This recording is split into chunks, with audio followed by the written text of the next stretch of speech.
शांति। ओम शांति। ओम शांति। आज बाप दादा बच्चों के अनेक प्रकार के पुरुषार्थ की विधि को देखते हुए बच्चों के उमंग, उत्साह, मिलन की लगन, स्नेह का संकल्प, सदा सहयोगी बनने के कार्य में तत्पर रहना, सब संग तोड़कर एक संग जोड़ने की मेहनत को देखकर बाप दादा भी हर्षित हो रहे थे और साथ साथ स्नेह के कारण तरस भी पड़ रहा था। हर एक अपने अपने यथाशक्ति लक्ष्य को प्राप्त करने के लिए तीव्र गति से लगे हुए हैं, है ना। सब अपने अपने जगह पर पुरुषार्थ कर रहे हैं कि नंबर 1 पोजीशन ले, लेकिन कोई बहुत अच्छे से कर रहा है। सब तरह के बच्चे हैं, तो जो बच्चे कमज़ोर हैं तो माँ बाप को सबसे ज़्यादा उन बच्चों पर तरस पड़ता है, रहम आता है। हर एक तो बाबा कह रहा है कि सबकी एक ही इच्छा है कि फर्स्ट जावे और फर्स्ट आवे, है ना। अपने पुरुषार्थ में फर्स्ट चले और आए फर्स्ट में, मतलब फर्स्ट आवे। तो दिन रात इसी लगन में चल रहे हैं, लेकिन लक्ष्य एक है, लगन भी एक से ही है। लगन कोई दूसरे से है क्या? केवल बाबा के प्रति ही ना लगन है, साथ भी एक का ही है। फिर भी कोई महावीर है और कोई बहुत मेहनत अनुभव करते चल रहे हैं, लेकिन कोई बहुत मेहनत अनुभव करते हैं, और कोई सहज योगी है, तुरंत योग लग गया, बैठे और योग लग गया, चलते फिरते योग लग गया, बाबा से जब भी बात किए योग लग गया। सबका स्थिति अपना अलग अलग है। कोई है कि बैठा है, योग लगाने की कोशिश कर रहा है, लेकिन वो स्थिति नहीं हो रहा है, तो उनको मेहनत लगता है। कोई पुरुषार्थी योगी है, कोई सर्व प्राप्ति स्वरूप है, कोई अभी पुरुषार्थ में ही लगा हुआ और कोई अब प्राप्ति अनुभव करने लगा है। तो कोई सर्व प्राप्ति स्वरूप है, कोई सर्व प्राप्ति करने में खूब लगे हुए हैं। सब तरह के बच्चे, कोई माया जीत है और कोई माया के विघ्नों से युद्ध करने में लगे हुए हैं। कोई माया जीत हो गए, मतलब माया को पहचान ले। जब जब विघ्न आता है तो अंदर से हंसते हैं कि माया तू खेल खेल रही है, उससे डिटैच रहते हैं हर बात से, तो वो माया जीत हो गए। और अभी माया के विघ्नों को जानते हैं, ऐसा थोड़ी ना कि बच्चे नहीं जान रहे हैं, लेकिन अपने में कंट्रोलिंग पावर नहीं है, सहन करने का शक्ति नहीं है। तो कहते हैं माया अभी तू साइड में रहो, अभी तो हम लड़ लें, अभी तो हम अपना बात तुरंत अभी क्लियर कर लें, और इसीलिए गलती हो जाता है। और कोई के मन का आवाज़ क्या निकलता है, जो पाना था पा लिया, और कोई का आवाज़ है कि अभी पा ही रहे हैं, कहाँ अभी पाए हैं। सब तरह के बच्चे हैं ना। कोई सदा साथ का अनुभव करते कि मेरे साथ स्वयं परमात्मा हर वक्त चल रहा है, मेरे संग संग चलते हैं बाबा, कहते हैं ना। कोई को लगता है कि बाबा मेरे साथ साथ चल रहा है, सदा साथी का अनुभव करते हैं। तो बाबा कहते हैं कि और कोई कभी कभी अनुभव करते हैं और कभी कभी नहीं भी करते। कोई प्रयत्न कर रहे हैं कि मेरे साथ बाबा रहे। तो ऐसा देख बाप दादा को मेहनत करने वालों के ऊपर तरस पड़ता है। एक बाप के बच्चे 2 प्रकार के क्यों हैं? बाप तो एक ही है ना, लेकिन बच्चे 2 प्रकार के क्यों हैं? और यह मेहनत भी आखिर कब तक? यह अलौकिक जन्म जिस जन्म को वरदान है, क्योंकि वरदाता द्वारा यह जन्म है। ये जो जन्म हमारा हुआ, जिस दिन हम परमात्मा के बने, वही दिन से हमारा पहला जन्मदिन है ना। और एक चीज़ गौर करते हैं, लौकिक में आप जन्मदिन मनाते हैं तो हर जन्मदिन में आपका एक एक साल घट रहा है, जबकि हम खुशी मना रहे हैं। मेरा बच्चा 21 साल का हो गया, मेरा बेटी 20 साल की हो गई। उसके जीवन में अगर 70 साल जीना लिखा था तो 20 साल घट गया है, उसका खुशी मनाए क्या? लेकिन हम बाबा के बच्चे जिस दिन से बनते हैं, वो दिन हमारे लिए कैसा है, हर एक एक साल कितना कीमती है। क्योंकि हम जो कर रहे हैं, मतलब प्रत्येक साल को कैसे यूज कर रहे हैं,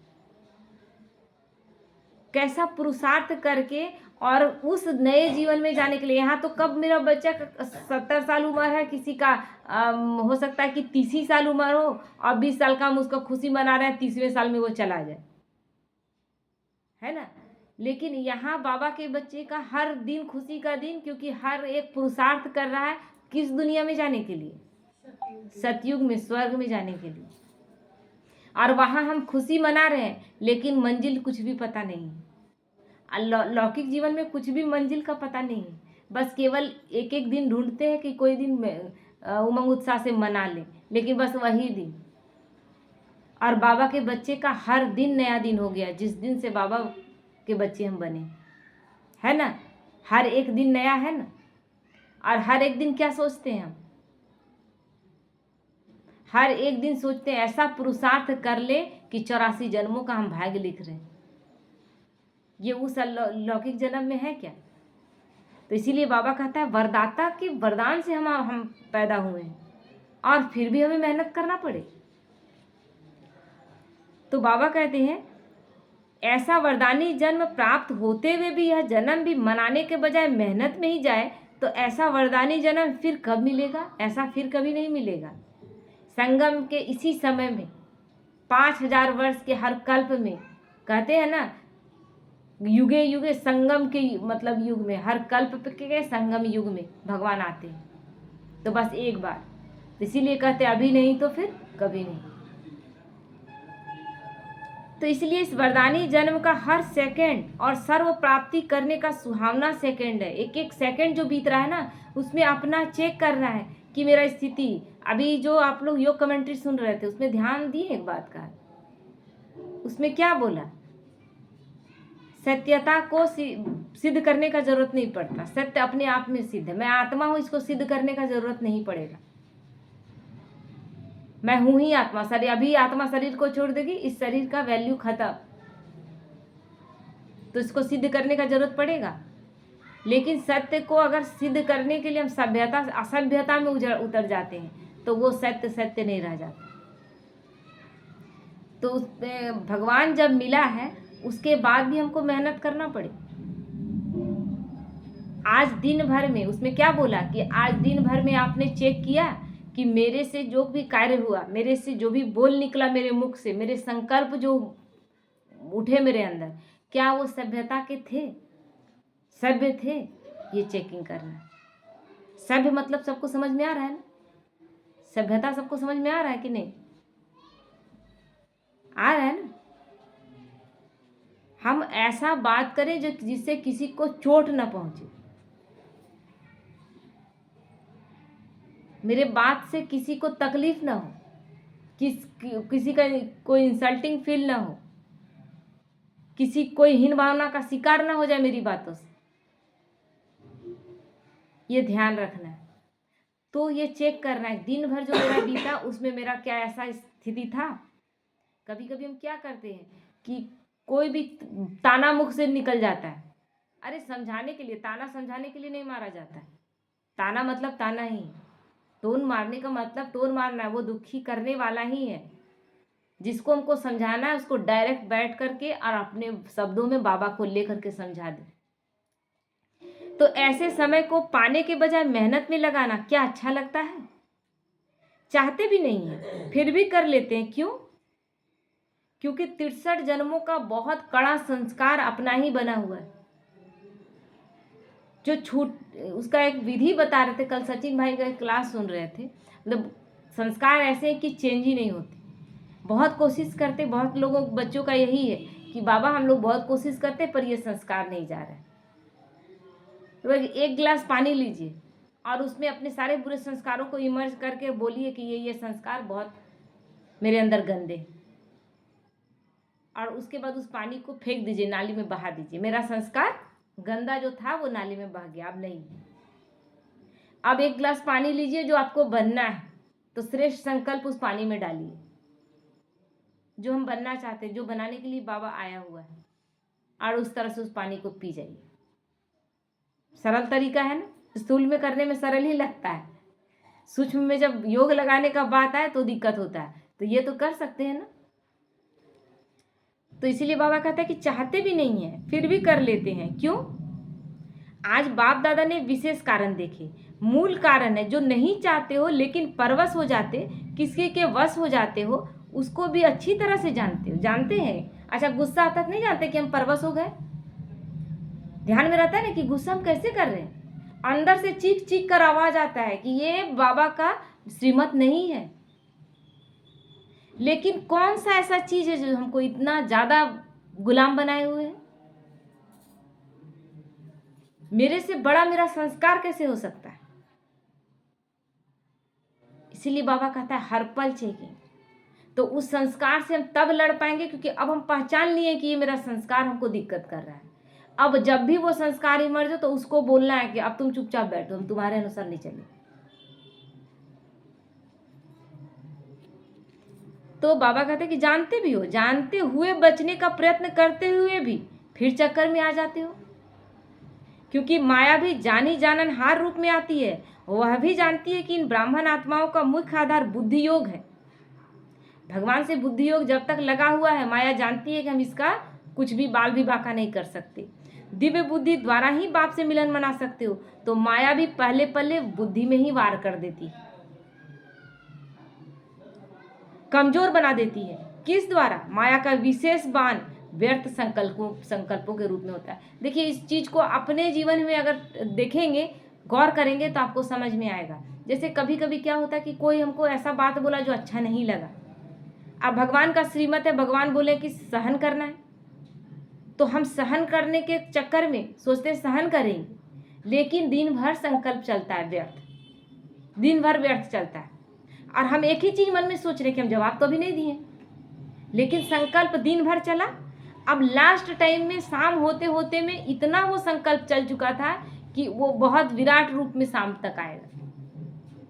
इसीलिए बाबा बोला कि जब संकल्प उठने लगे, तुम्हारे अंदर सहन ना हो तो बोल दो, लेकिन फिर भी बिंदु लगा दो। बोलने से नहीं होता है, रो दो, निकाल लो अपना भड़ास, लेकिन फिर भी बिंदु वहीं पर लगा दो, उससे शक्ति बचा हुआ रहता है। लेकिन हम क्या करते हैं? नहीं, सहन करना है। सहन हो नहीं रहा क्योंकि मुख से नहीं बोल रहे हैं अभी कुछ, लेकिन संकल्पों में तो कई संकल्प उठ गए, उसको ऐसे जवाब देना चाहिए था। नहीं, बाबा तो बोला नहीं देना है। फिर इस तरह लगता है कि दूसरा काम कर रहे थे, मन को हटाकर फिर एक मन वहीं पर जमा हुआ है। थोड़ी देर बाद पता चलता कि मन फिर वही है, और इसी तरह आपका पूरा दिन बीत जाता है। व्यर्थ संकल्प का एक पूरा तैयार हो जाता है ऑरा, और उस नेगेटिव ऑरा में हम इतना फंस जाते हैं, उसके बाद जो होता है उसके वो मेरे कंट्रोल में नहीं रहता, क्योंकि ऑरा शक्तिशाली हम नेगेटिव तैयार कर चुके हैं। जैसे नहीं होता है, मकड़ी के जाले खुद बिनती है और उसमें उलझ कर मर जाती है, वही स्थिति हमारी हो जाती है। इसीलिए बोलते वक्त अभी भी हम जब आपको बता रहे हैं ना, तो मेरे अंदर लग रहा है कि जैसे कि हमको कैसे अपने में सुधार करना है, बाबा कैसे मेरे द्वारा बोल रहा है। तो बाबा कहता है कमजोर व्यक्ति जो चाहे वो नहीं कर पाते। तो बाबा कहते हैं कि कमजोर व्यक्ति जो चाहे वो नहीं कर पाते, इसलिए चाहते हो लेकिन कर नहीं पाते। कमजोर हो गया मन, व्यर्थ संकल्प चला, कितना थक गया। एक छोटा सा कहानी था ना कि एक कुत्ता चला अपने मालिक के साथ, खेत से आया, मालिक तो आराम से आके बैठा हुआ, बोले बहुत दूर नहीं है, मतलब खेत से सामने ही घर था। तो उसको मिलने जो आदमी आया था, देख रहा है कि कुत्ता उसी के साथ आया, लेकिन कुत्ता हाँफ रहा है। तो बोला कुत्ता इतना हाँफ क्यों रहा है? आप तो आए तो आराम से आए। तो बोला हम तो सीधा सीधी रास्ते में आए, ये तो बीच में कोई कुत्ता को देख रहा था तो उसके ऊपर भौंक रहा था, बीच बीच में फिर रास्ते को छोड़ कर फिर दौड़ के आता था। इस चक्कर में वो थक गए। तो हमारे साथ भी यही होता है, दिन भर हम व्यर्थ संकल्प, नेगेटिव संकल्प चलाएं और मन में सोचते रहे कि नहीं हम जवाब तो नहीं दिए, लेकिन पूरा दिन मेरा खर्च हो गया। पूरा दिन हमको बाबा को याद करने का फुर्सत ही नहीं। जहां व्यर्थ है वहां समर्थ का तो बात ही नहीं। तो इस कारण का निवारण सर्वशक्तिवान बाप द्वारा जो प्राप्त हुआ है, उस शक्ति को कार्य में नहीं लगाते। वह विशेष शक्ति है मनन शक्ति। इसलिए बाबा कहता है ना, ये चिंतन मनन नहीं करो कि किसने क्या कहा, मनन इस बात का करो कि आज भगवान ने मेरे लिए क्या कहा। हर दिन मुरली आ रहा है, मनन शक्ति को यूज करना ही नहीं आता। मनन शक्ति ही दिव्य बुद्धि की खुराक है। जिस दिन आप एक दिन आप केवल ट्राई करके देखें, उस दिन आप क्या करें, केवल बाबा का क्लास लगाकर सुने, जो भी कोई भी भाई बहन का अच्छा क्लास लगाकर सुने, योग लगाएं, क्लास सुने, मन को हटाकर केवल दिन भर यही चीज करें।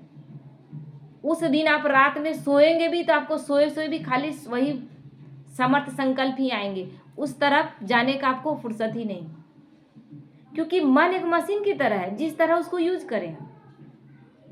व्यर्थ और नेगेटिव में लगाएं। अब वो व्यर्थ ऐसा चीज है जैसे घास फूस की तरह, घास फूस में मेहनत आपको नहीं करना पड़ता, छोड़ दीजिए, वो अपने आप पूरा जंगल तैयार कर देगा।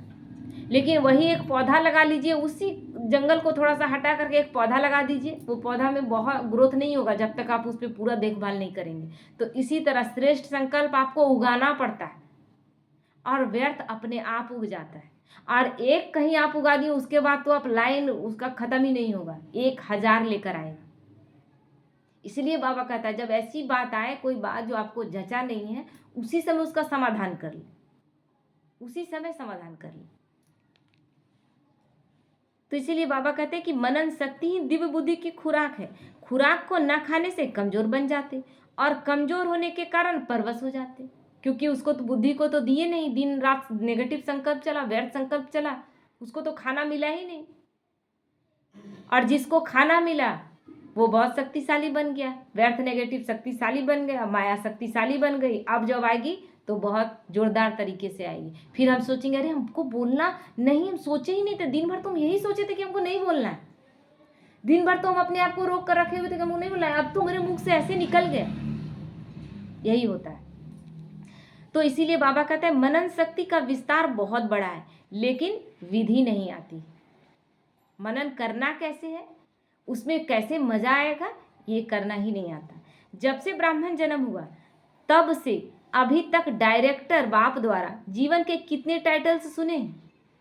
अगर वर्णन करो तो पूरी लंबी माला बन जाए। बाबा ने कितने टाइटल हम बच्चों को दिए हैं? एक भी टाइटल अभी बताइए तो। बाबा ने कौन कौन से टाइटल में दिए? अंजू भाई, कौन कौन से टाइटल बाबा ने दिए?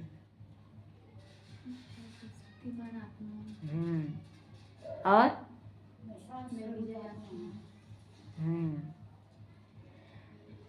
तो अगर वर्णन करो तो पूरी लंबी माला बन जाए। भक्ति मार्ग में भी सुमिरन करने के अभ्यासी है, एक एक मन के पर सुमिरन करते हैं ना। ओम नमः शिवाय ले लेंगे और करेंगे, जय श्री राम सीताराम करते रहेंगे।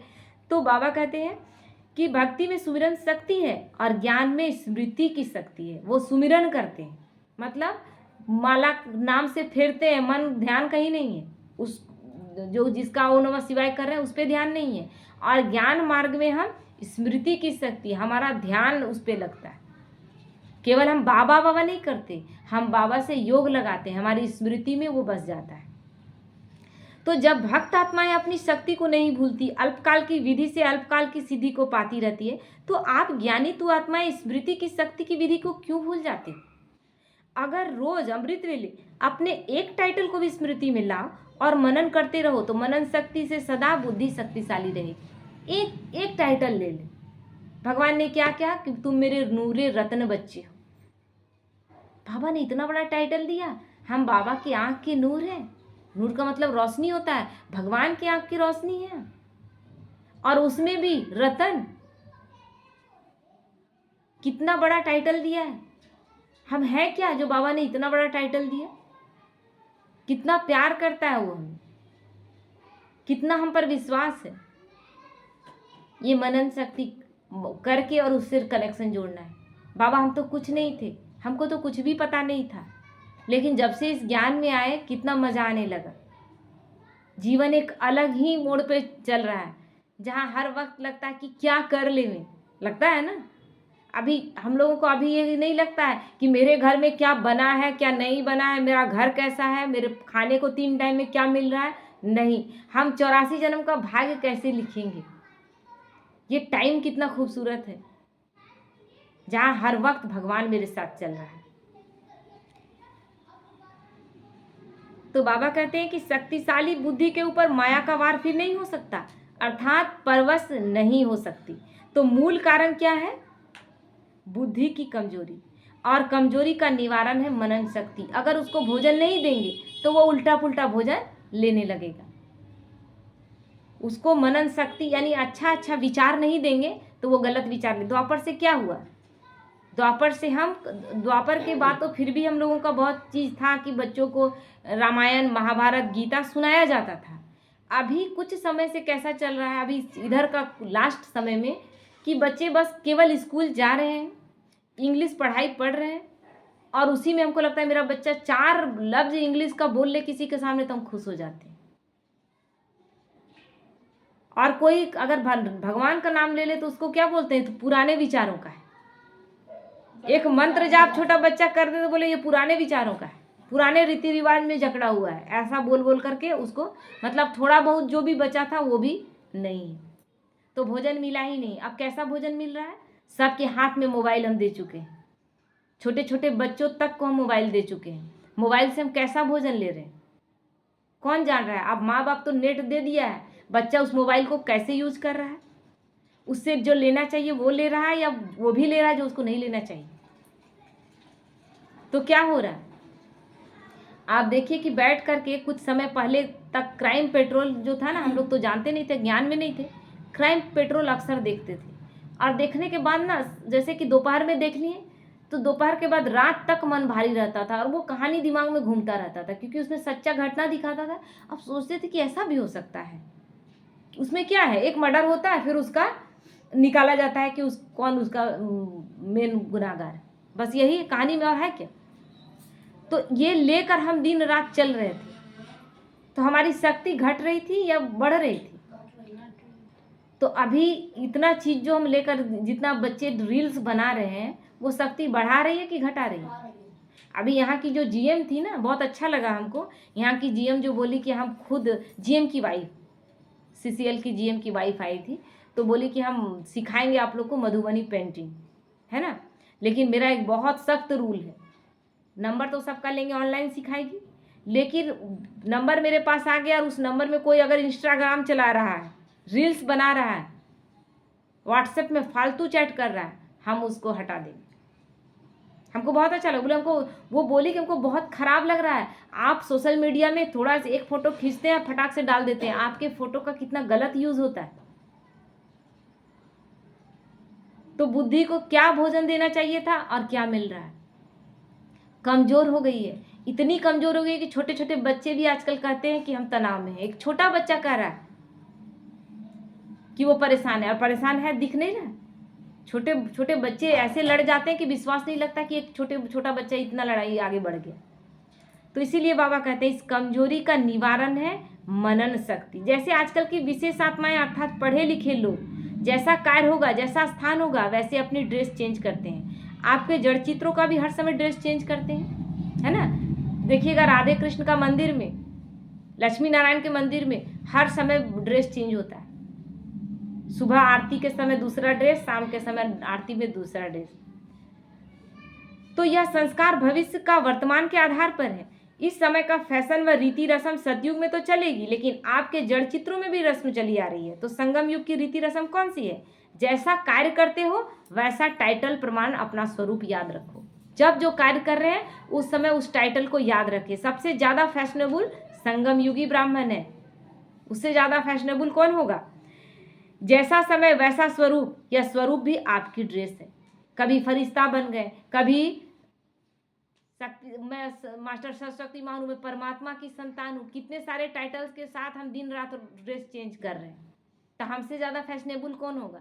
ये जो शरीर का कपड़ा बदलते हैं, जो 200-250 रुपये में लाएं या 15,000 रुपये में लाएं, उससे बड़ा तो हमारा ड्रेस है, जो सीधा हम फरिश्ता बनकर फरिश्ते का ड्रेस धारण करके उड़ती कला में चले जाते हैं। ये कोई कर सकता है क्या। तो सबसे फैशनेबल कौन हुआ, ब्राह्मण बच्चे ने। तो इसीलिए बाबा कहता है बुद्धि को शक्तिशाली बनाएंगे। कल भी ये मुरली पढ़ा जाएगा।